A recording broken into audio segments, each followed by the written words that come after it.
día con todos estudiantes. En esta oportunidad vamos a desarrollar dentro de la parte de introducción a los números reales lo concerniente a los números enteros. Soy el docente Ebed Cueva Valladolid. Esta sesión tiene un objetivo, un logro que se está plasmando en esa diapositiva, el cual indica que al finalizar la sesión el estudiante resuelve problemas con autonomía y seguridad cuya solución requiera del uso de números enteros. Hay que tener en cuenta que los números enteros se encuentran dentro de un conjunto más grande, el cual, como es de su conocimiento, es el conjunto de los números reales. Les muestro el esquema de unidad.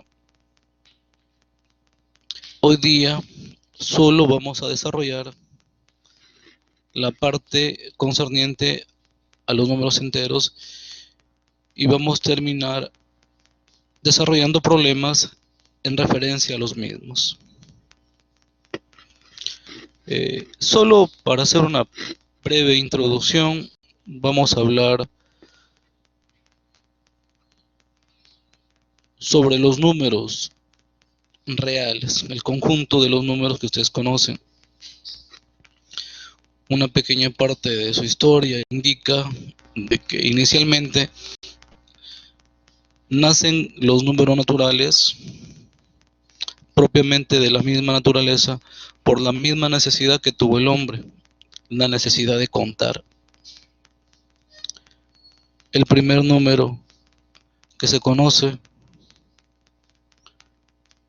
es el 1,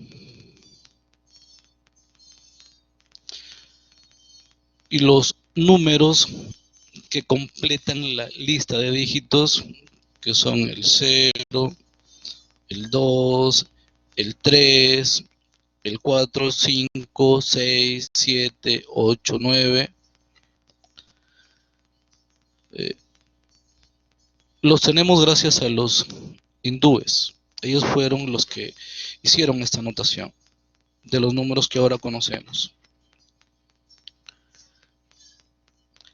A este tipo de conjunto numérico que solo me servía para contar, se le denominó conjunto de los números naturales y se representó por la letra N. La letra N mayúscula lo van a encontrar representando a los números naturales. Cuando se inventan los números, aparecieron las operaciones. Como todos conocemos, la suma, resta, multiplicación, división, han ido apareciendo debido a una necesidad.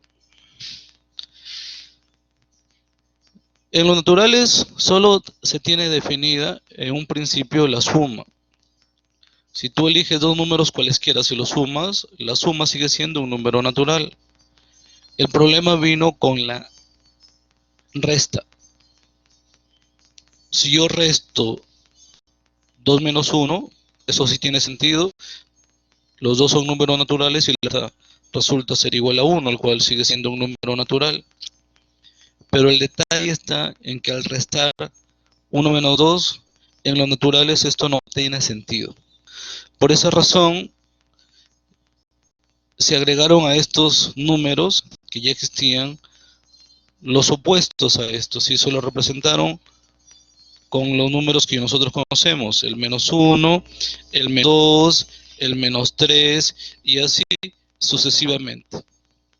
La unión de los naturales con estos opuestos, todos tienen opuestos a excepción del 0, al 0 se le considera el elemento neutro.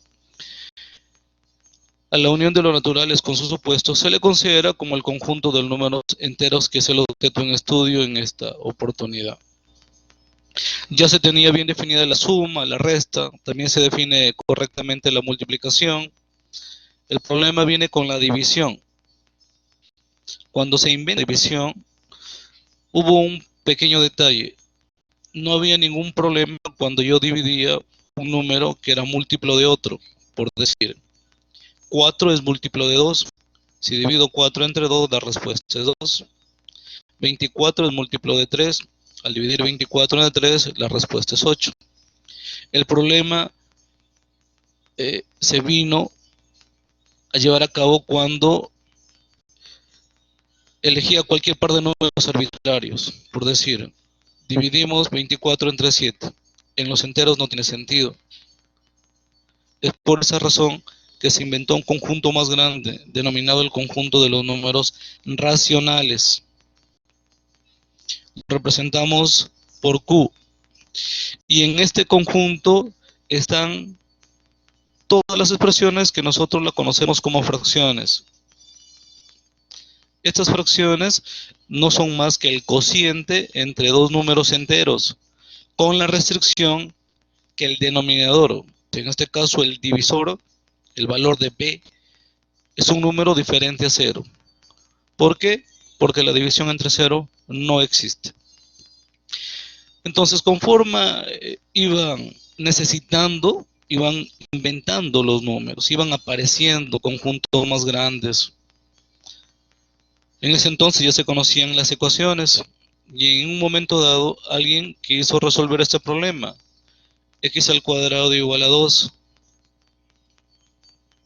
cosa que en los racionales no tiene ningún sentido, porque no existe ningún número que elevado al cuadrado sea igual a 2. Y a partir de ahí se inventan o nacen los números irracionales, que corresponden a las raíces de valores inexactos, ¿no? La raíz cuadrada de 2, la raíz cuadrada de menos 2, el valor de pi, y algunos números más que ustedes hayan escuchado. Estos números están dentro de un conjunto más grande, al cual lo denominamos como el conjunto de los irracionales o lo representamos con la letra I. Alguien demostró que entre los racionales y los irracionales no existía nada en común. Es decir, que la intersección entre estos conjuntos era el vacío. De este modo, si elegíamos un número real, este o es racional o es irracional, pero no puede ser ambos a la vez. Y la unión de los dos conjuntos disjuntos, que ustedes observan en esa diapositiva, se le conoce como el conjunto de los números reales. Eso es más o menos un pequeño resumen, un bosquejo de la historia del nacimiento de los números que nosotros conocemos. Existen otros números más grandes, un conjunto que encierra, que es el subconjunto más grande que los reales, se le conoce como el número de los complejos, pero no es el objeto de estudio en esta sesión. Ahora, hay que tener en cuenta lo siguiente,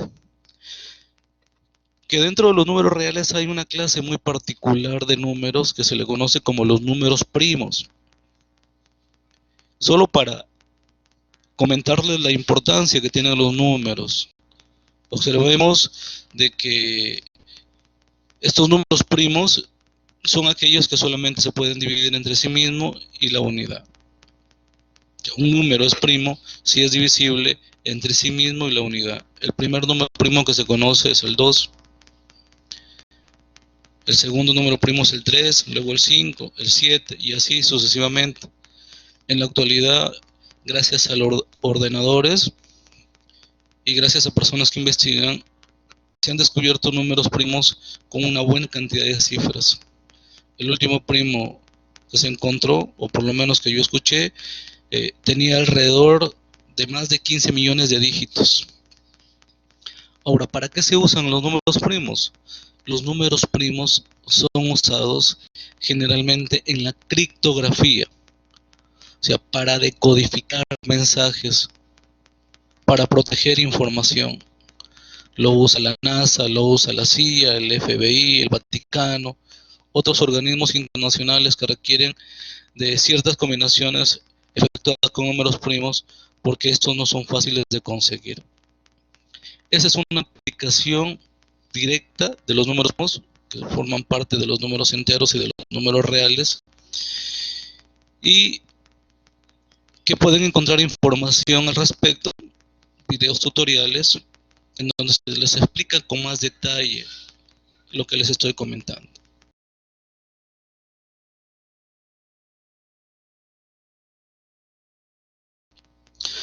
Les había comentado que dentro de los números enteros habían algunas operaciones que estaban definidas, ya había mencionado algunas al respecto.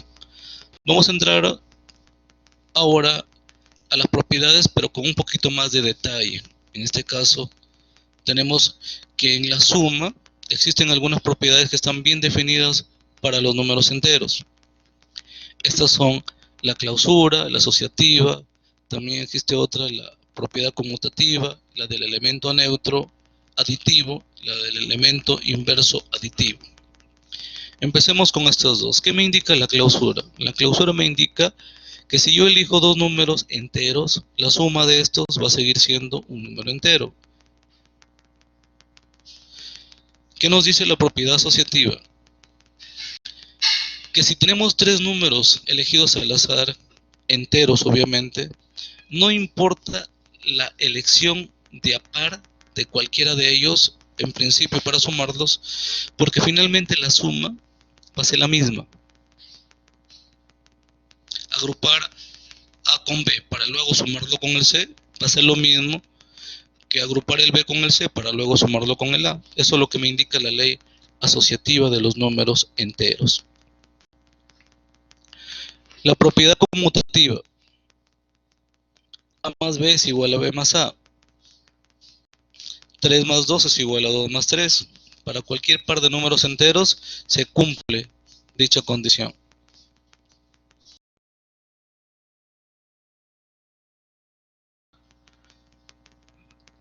La propiedad del elemento neutro aditivo. Existe un número, que lo denominamos nosotros como el cero, que tiene la característica que al sumarle a cualquier número entero, el resultado va a ser el mismo número entero. Elemento inverso aditivo. Existe una propiedad que algunos conjuntos no lo tienen. En este caso, por ejemplo, esta propiedad, la del inverso aditivo, no lo tienen, no la poseen los números naturales. Por decir, eligen un número al azar, 4. Elijan otro al azar, natural, obviamente, tal que al sumarlo con este, la suma sea 0, es imposible. En los naturales no existe el inverso aditivo. En los enteros, ya les dije en un inicio que justamente los enteros se forman de la unión de los naturales y los opuestos a estos. Entonces, todo número entero tiene su opuesto. Y este opuesto es el que se le conoce como elemento inverso aditivo. Existe otra operación que también nosotros conocemos, es la diferencia o resta de números enteros. ¿Cómo se define la resta de dos enteros? Por decir, la resta de A menos B, como la suma del primero, que en este caso es A, más el opuesto al segundo, que en este caso es B. Esa es la forma como se define la resta de dos números enteros. Dentro de los números enteros hay ciertas propiedades, algunas se cumplen, otras no. Algunas para algunos casos particulares. La clausura es obvio que se cumple. Si elegimos dos números enteros y los restamos, la resta de esos números sigue siendo un número entero. La propiedad conmutativa no se cumple. No es lo mismo 1 menos 2 que 2 menos 1. Son dos respuestas totalmente distintas. Acá me sale negativo 1 y acá positivo 1. Y estos valores enteros son distintos. Dentro de la multiplicación existen también algunas propiedades. No sin antes primero definamos la multiplicación de dos números enteros. ¿Cómo se define la multiplicación de dos números enteros en principio? Se define como el producto de los valores absolutos de estos números. Y para considerar el signo simplemente hay que aplicar la regla ya establecida. esta que estoy señalando dentro de lo marcado en azul.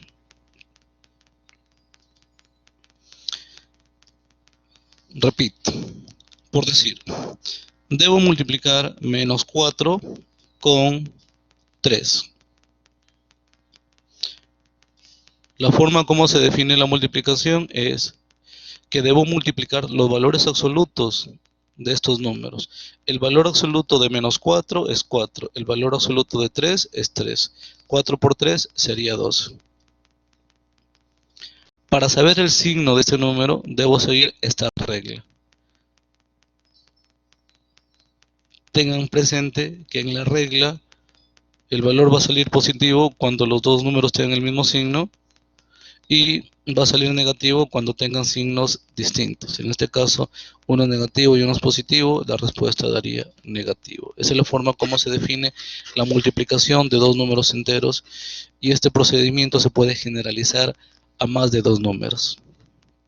Dentro de las propiedades que nosotros conocemos, obviamente la clausura se cumple. Dos números elegidos al azar, al multiplicarlos, obviamente enteros, resulta siempre un número entero. Y en el caso de la asociativa, que es una propiedad, también se cumple. En el caso de la adición también, en la multiplicación también se cumple. A por B, todo eso multiplicado por C, es lo mismo que A multiplicado por el producto de B por C.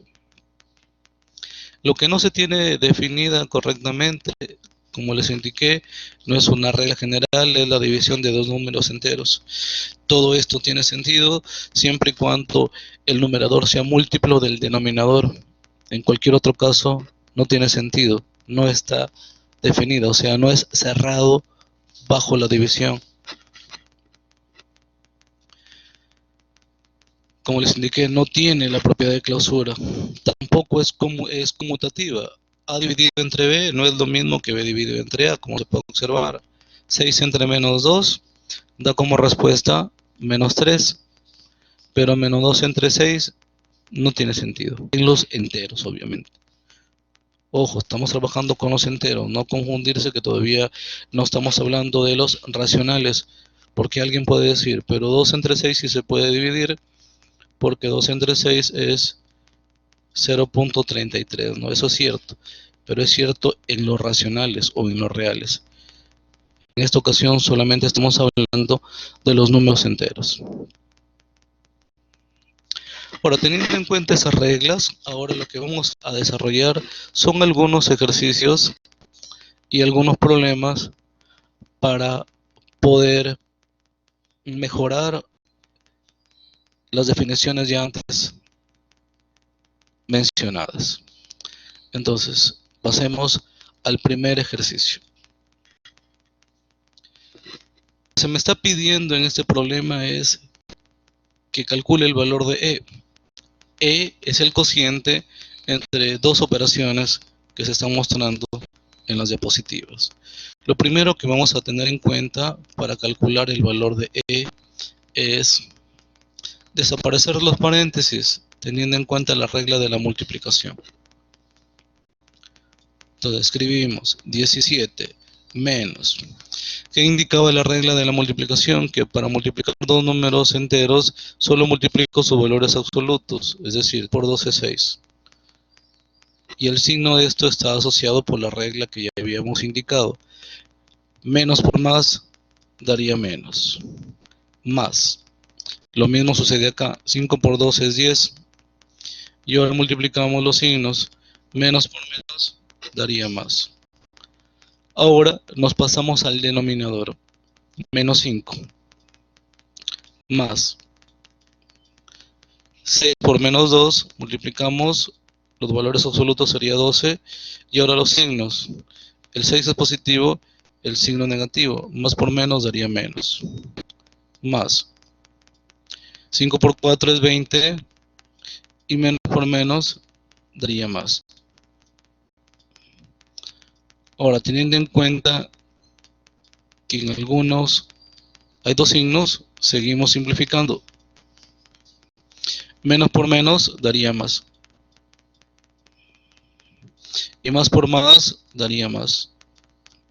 Signos iguales al multiplicar siempre da positivo y signos distintos va a dar negativo. ¿Cuándo se multiplican?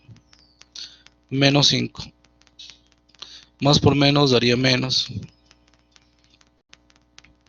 Más por más daría más.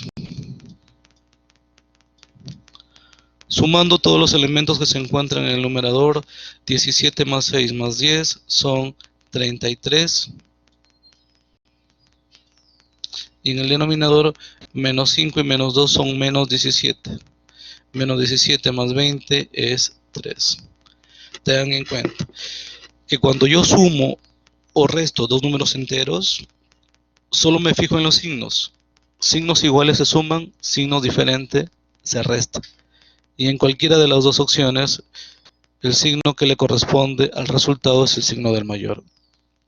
Si elegimos a los dos primeros, los dos tienen igual signo, se suman 17. Signo del mayor, negativo, saldría menos 17. Menos 17 más 20, signos distintos se restan. La respuesta es 3. Pero el mayor entre menos 17 y 20, el mayor tiene signo positivo, por eso que el resultado es 3. Ahora, 33 entre 3, la respuesta sería 11. Y este es un número entero, el cual equivale al valor de E. Ahora pasemos a un problema.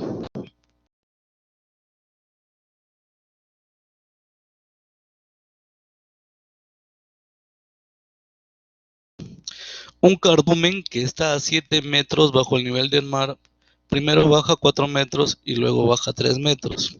¿A qué nivel del mar se encuentra ahora?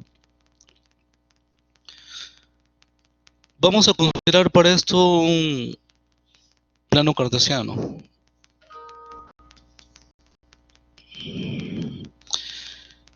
En este plano cartesiano, el eje X va a dar el nivel del mar. Lo que está debajo del eje X en la parte negativa del Y es bajo el nivel del mar. Y lo que está encima de la parte positiva del Y, encima del eje X, es encima del nivel del mar o sobre el nivel del mar, como lo quieran llamar. Entonces, inicialmente me dicen que el cardumen, que es el conjunto de peces, está a 7 metros bajo el nivel del mar. 7 metros, como se puede apreciar acá. Luego baja 4 metros. A partir de acá, bajamos 4 metros. 1, 2, 3, 4 metros. Cuando yo tenga números debajo del eje X, lo representamos con valores negativos y encima del eje X lo representamos con números positivos. Entonces estamos partiendo de menos 7.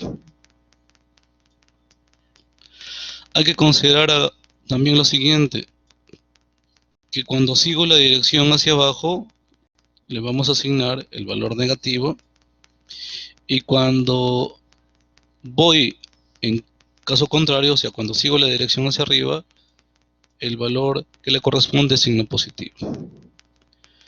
Entonces, estábamos en menos 7 metros bajo el nivel del mar. Luego baja 4 metros. Entonces lo que tengo que agregarle acá sería más menos 4.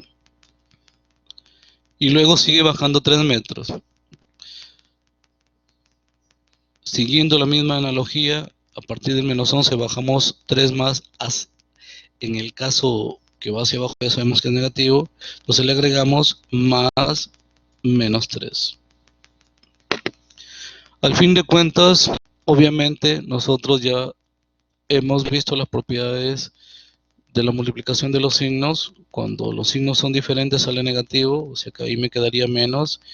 Y en la otra expresión también, más por menos daría menos 3. Y de este modo, siguiendo la regla de la suma o de la resta, cuando los números tienen el mismo signo, se suman. En este caso, las tres expresiones tienen el mismo signo, la suma sería 14. Y el valor del signo que le corresponde sería el signo del mayor, de preferencia, porque puede ser cualquiera de los tres debido a que los tres tienen el mismo signo. En conclusión, el cardumen ahora se encuentra a 14 metros debajo del nivel del mar.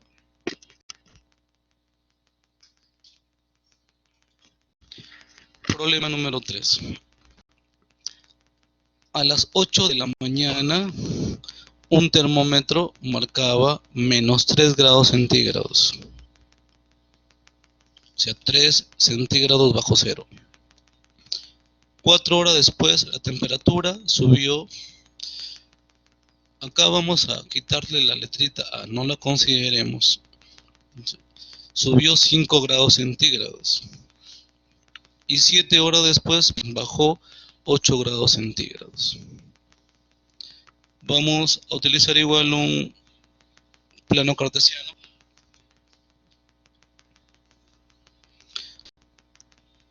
Acá nuevamente el eje de las abscisas o eje X es el nivel 0. O sea, cuando no se produce ni frío ni calor es neutro.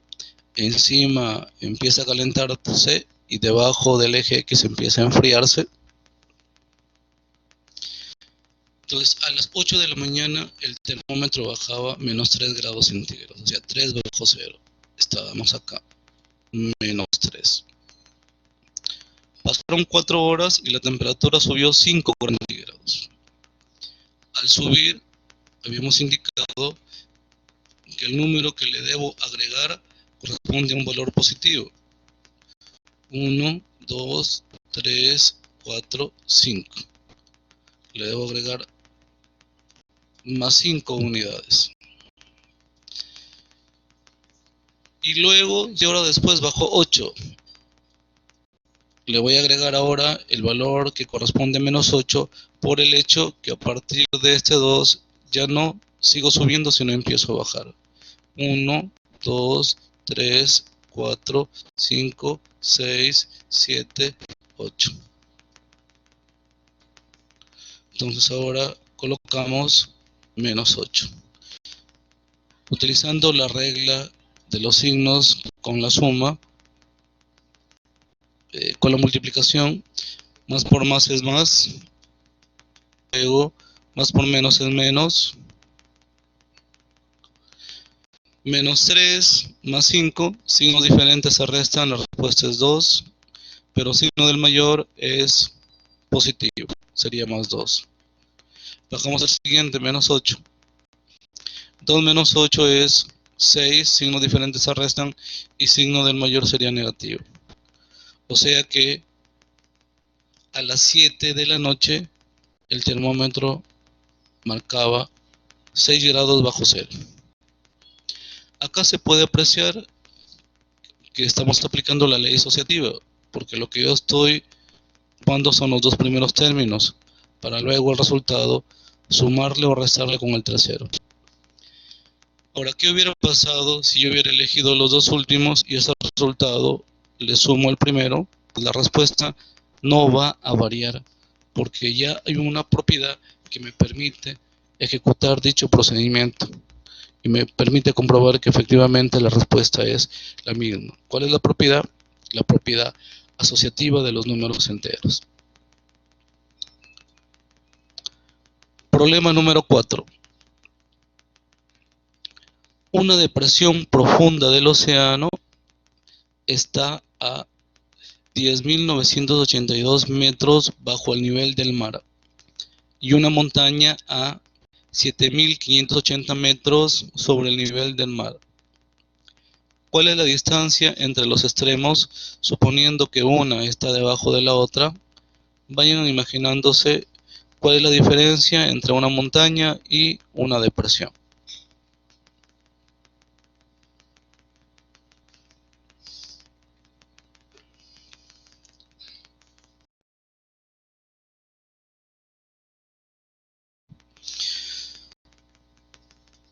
¿Se imaginaron lo correcto? Esto es lo que debieron haber pensado. La montaña es el pico más alto encima del nivel del mar y la depresión es el pico, bueno, no se pudiera considerar como pico, sino el punto más bajo en referencia al nivel del mar.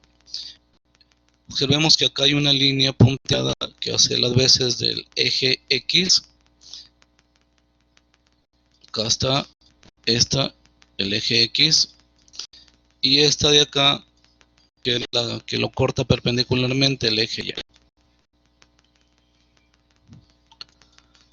Ahora me están indicando que la depresión tiene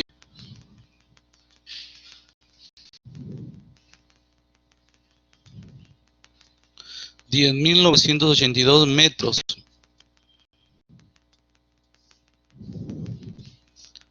Y la montaña sería esta longitud, tiene 7.580. Tal y conforme ya lo habíamos mencionado en los ejercicios anteriores, tengo un número encima del eje X, lo representamos con un número positivo.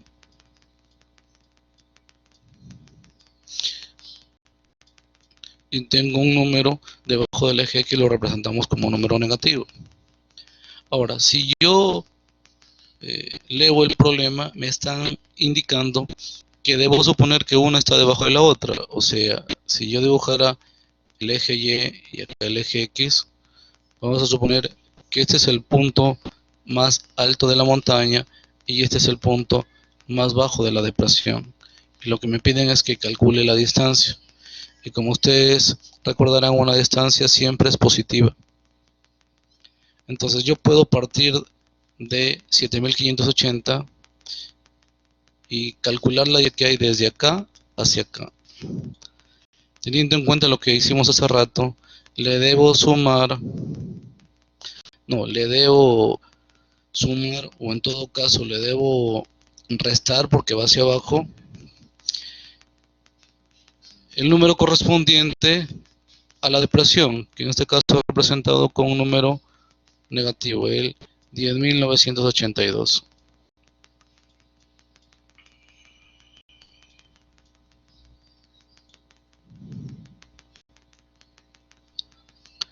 Menos por menos da más. Y ahora lo que deberíamos hacer es sumar 7.580 con 10.982. La respuesta es 18.562. 18.562. Ahora, ¿qué hubiera pasado si yo hubiera elegido el punto más bajo de la depresión y calculado la distancia hacia el punto más alto de la montaña? En realidad no hubiera pasado nada, porque la distancia se mantiene.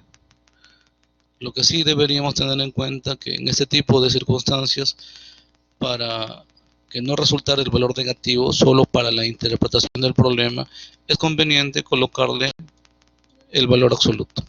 Así, de este modo, no importa si resto el punto de arriba menos el punto de abajo o el punto de abajo menos el punto de arriba, porque el valor absoluto lo volvería positivo. Y hay que tener en cuenta que el resultado debe ser un número positivo porque estamos calculando una distancia. Les recuerdo que pueden hacer las preguntas que ustedes consideren conveniente.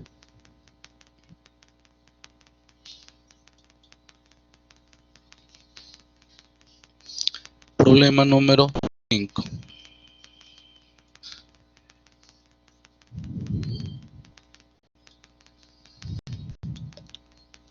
Al dividir 1016 entre otro número natural A, se obtiene 27 como cociente y 17 como residuo. ¿Cuál es el número natural que hace aquí las veces del divisor? Recordemos, dividendo, divisor, cociente, residuo. ¿Cómo comprobábamos si una división era exacta? O sea, ¿cómo obteníamos el dividendo? Multiplicando el cociente por el divisor y a este resultado sumándole el residuo. En algunas ocasiones la división era exacta, así que el residuo era 0 y solo multiplicábamos el cociente por el divisor. Ahora, si yo divido todo esto entre D minúscula, o sea, entre el dividendo, obtendríamos, diré, entre el divisor, dividendo entre el divisor, igual a Q nada más,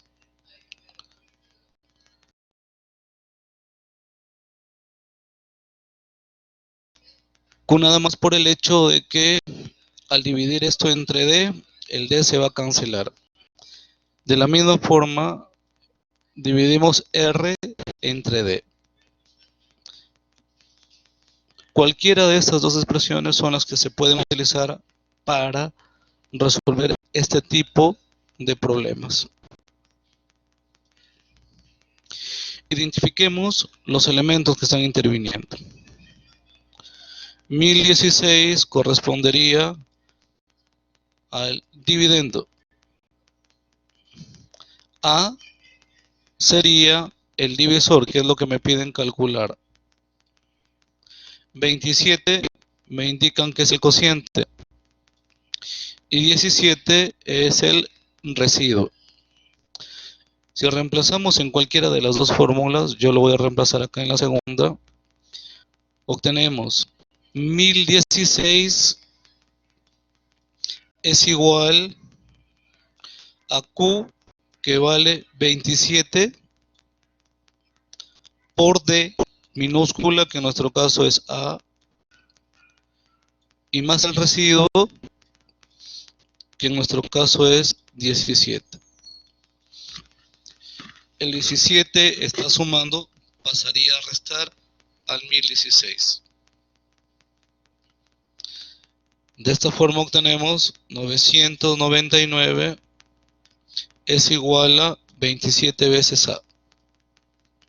Y lo que nos queda sería pasar a dividir el valor de 27 al otro lado para que de esta manera encontremos lo que se me está pidiendo.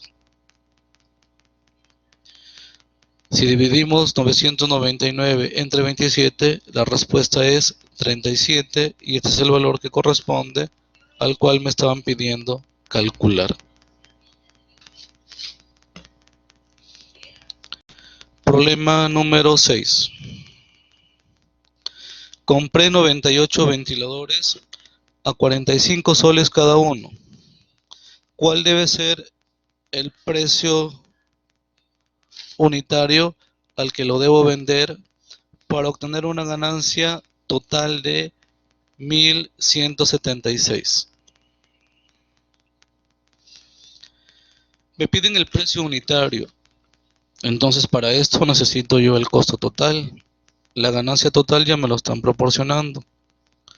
De este modo, si yo sumo el costo más la ganancia total, voy a obtener la cantidad de dinero que yo debería recibir por la venta de estos 98 ventiladores.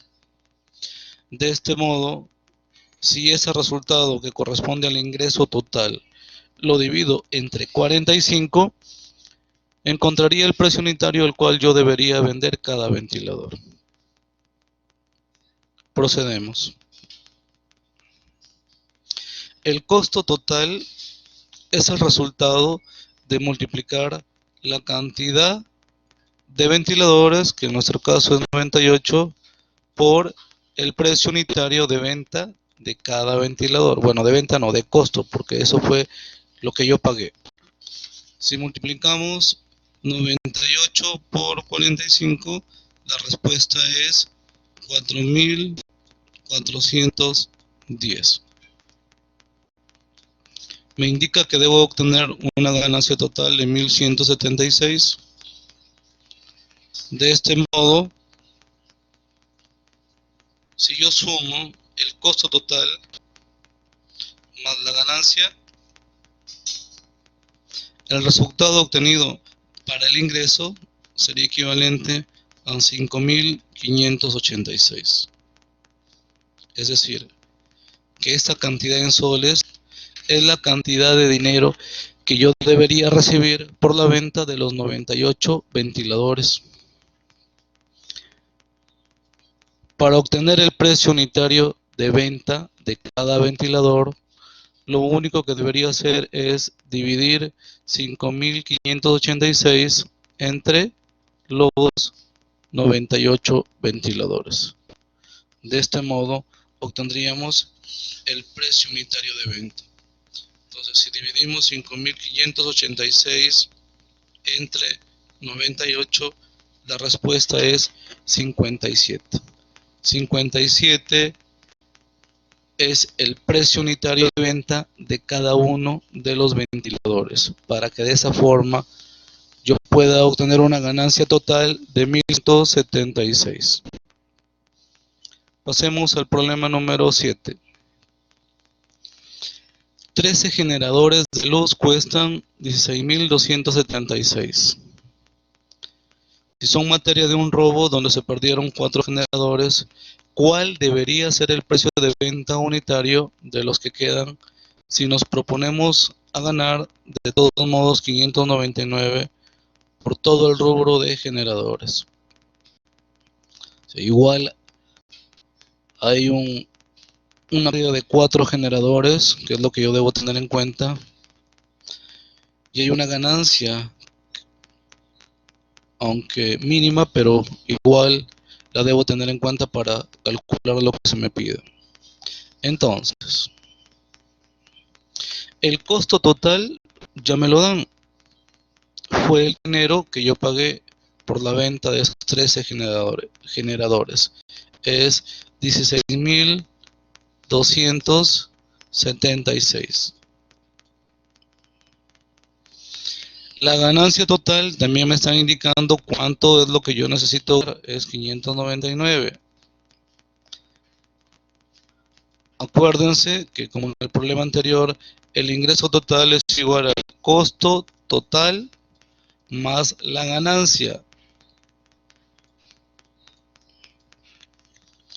Si sumamos el costo total con la ganancia, o sea, 16.276 más 599, la respuesta es 16.875. Por lo tanto, para obtener el precio unitario de venta, ¿qué debería hacer? Es dividir el ingreso total entre la cantidad de generadores, pero ahora hay que tener mucho cuidado, puesto que ahora ya no son 13, sino son 9, debido a que se perdieron 4. Entonces, si dividimos entre 9, la respuesta es 1.875. 1.875 es el resultado de dividir 16.875, es el ingreso total entre el número de generadores que quedan. Y de esta manera obtenemos el precio unitario de venta. Problema 27.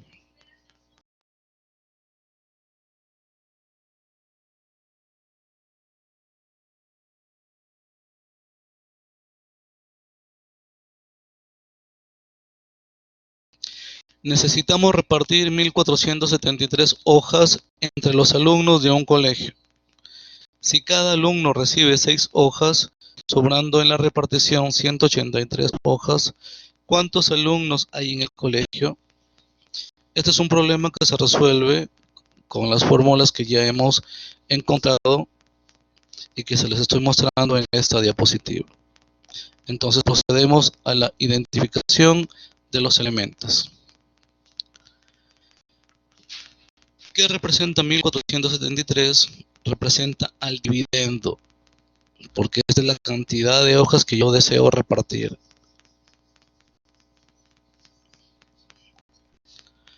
¿Qué representa las 6 hojas? Representa al cociente, porque eso es lo que recibe cada alumno. ¿Qué representan las 183 hojas? Es lo que sobró, o sea, es el residuo. ¿Y qué es lo que se me pide? Los alumnos, o sea, lo que me están pidiendo es la D minúscula. Teniendo en cuenta eso, reemplacemos. D mayúscula es 1.473.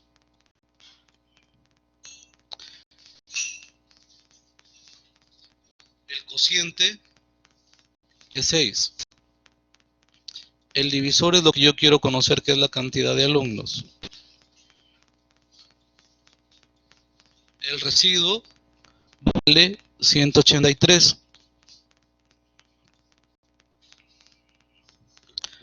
Ahora procedemos a despejar el valor de D. Si dividimos 1473 entre 183,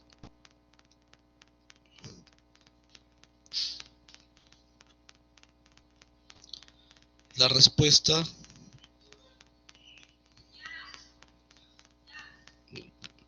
1473 menos 183. La respuesta es 1290.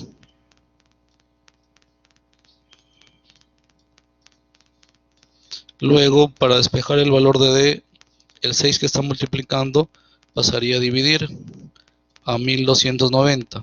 Es decir, 1290 entre 6 tiene como resultado 215. Es decir, 215 sería la cantidad de alumnos los cuales recibieron 6 hojas cada uno.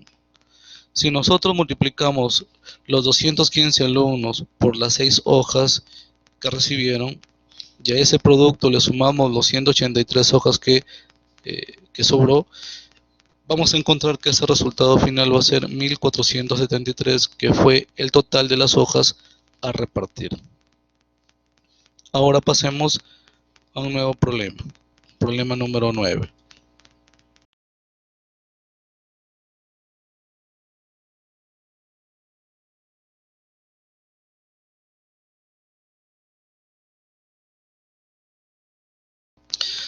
En un negocio de electrodomésticos, uno de los vendedores gana 96 por cada computadora que vende, cuyo costo es de 1930. Además, por cada TV a color de 676, el vendedor recibe 33 soles de ganancia. Después de haber vendido 13 computadoras y 19 televisores, ¿cuánto debe recibir dicho vendedor?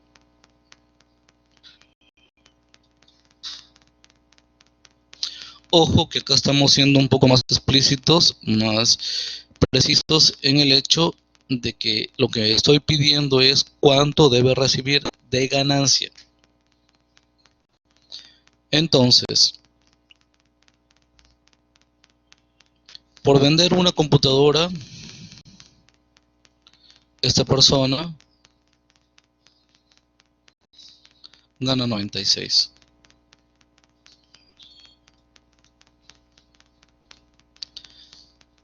Debo multiplicar esa ganancia por la cantidad de computadoras que vende. Vendió 13 computadoras. De la misma forma, el vendedor también vende televisores.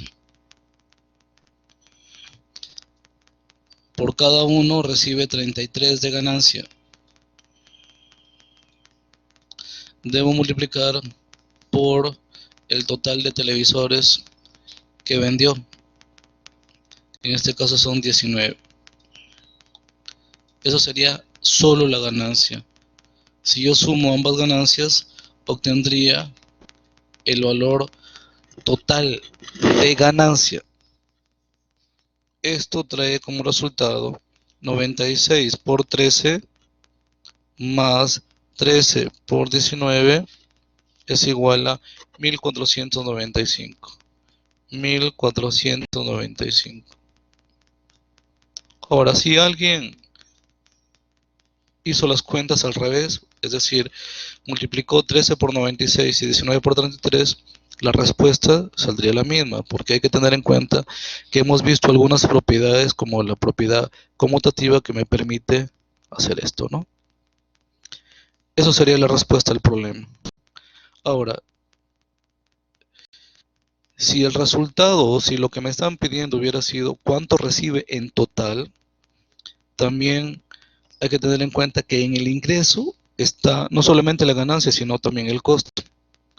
Entonces, debería sumarle el costo total. ¿Cuánto costaba cada computadora? Cada computadora costaba 1930. ¿Cuántas computadoras compré? Compré 13.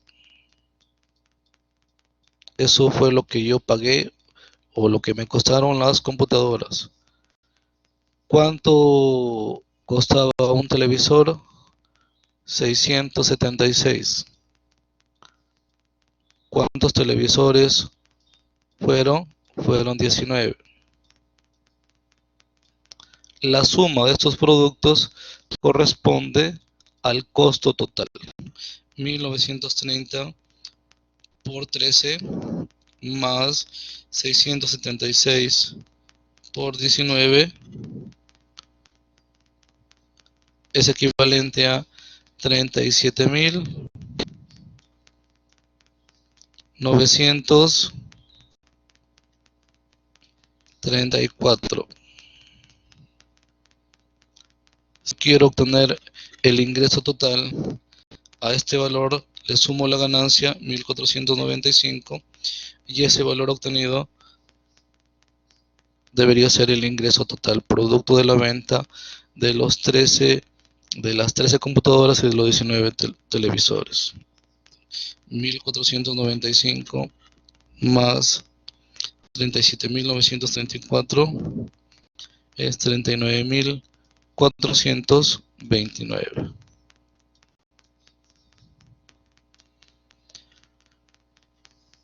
Por último, acá tenemos un último problema.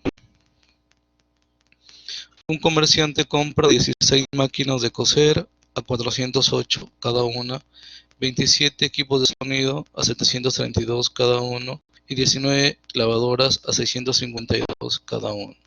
¿Cuánto pagó por todo? Es una operación que se resuelve con una suma de distintos productos. Debemos encontrar primero lo que gastó por las máquinas de coser. Fueron 16 máquinas. El costo de esta fue 408. Asimismo, compró 27 equipos de sonido. El costo unitario fue 732. Y también compró 9 lavadoras, cuyo costo fue 652. Si resolvemos dichos productos, primero 16 por 408, la respuesta es 6.528. Eso es lo que pagó por las Macoser. Luego 27 por 732 es equivalente a 19.764. Eso es lo que pagó por los equipos. Y por último, 19 por 652. Equivale a 12.388. Lo que se me está pidiendo es el pago total. Es decir, debo sumar los 3 pagos originados por la compra de las máquinas de coser, los equipos y las lavadoras. 12.388 más 19.764 más 6.528 hace un total de 38.680.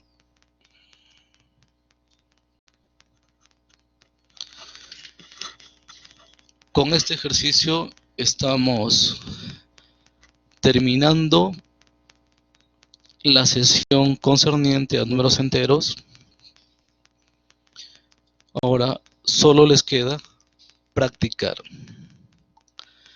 Acá hay algunos ejercicios, retos que puedes resolver. Te estoy presentando dos de ellos para que tú puedas resolverlos y dar tu opinión al respecto.